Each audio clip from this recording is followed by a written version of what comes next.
హిందువుల్ని అవమానిస్తున్నారు, సనాతన ధర్మం పట్ల ఏంటి వివాదాస్పద వ్యాఖ్యలు చేస్తున్నారు. పాపనాశనంలో స్నానం చేస్తే పాపాలు పోవా? ప్రేయర్ చేస్తే పాపాలు పోతాయా?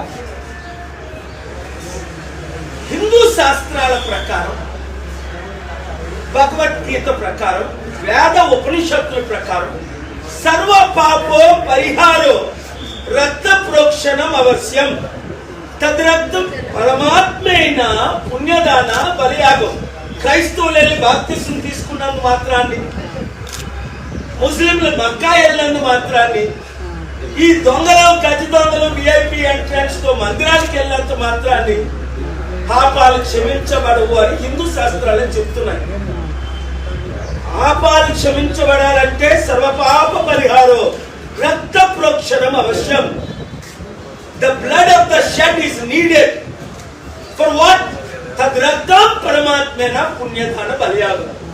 That blood has to be from heaven, come as a human, die for the mankind, which Jesus did for all.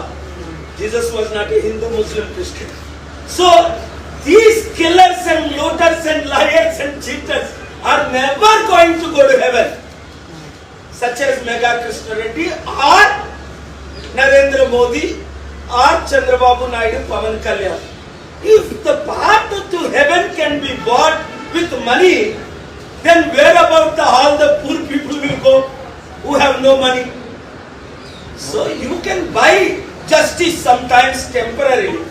You can buy every politician, but you cannot buy forgiveness of sin, sanctity of our life, purity of our heart. It has to be sanctified, for which I preach gospel of Jesus for all people of all faiths. సరే, ఇక్కడ ఏర్పాట్లు సరిగ్గా చేయకపోవడం తప్ప పుణ్య స్నానాలు రెండు నేను అన్నది ఏంటంటే,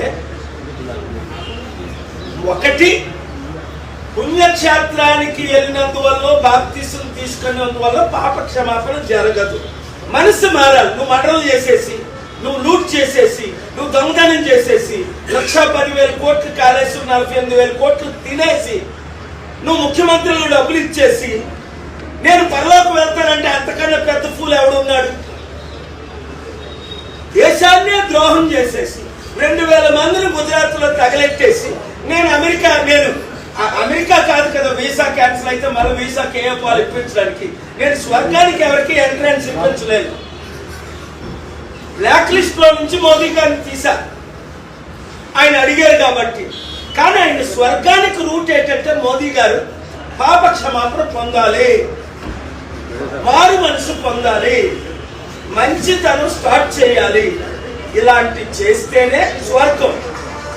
ముఖ్యంగా ఈ ధనవంతులు, ద్రోహులు, గజ దొంగలు దేవుని తీర్పు తప్పించుకోలేరు. కోర్టులు మేనేజ్ చేయొచ్చు, ఆఫీసర్లు మేనేజ్ చేయొచ్చు, కొంతమంది జడ్జిలు మేనేజ్ చేయొచ్చు, కానీ దేవుణ్ణి మేనేజ్ చేయలేరు.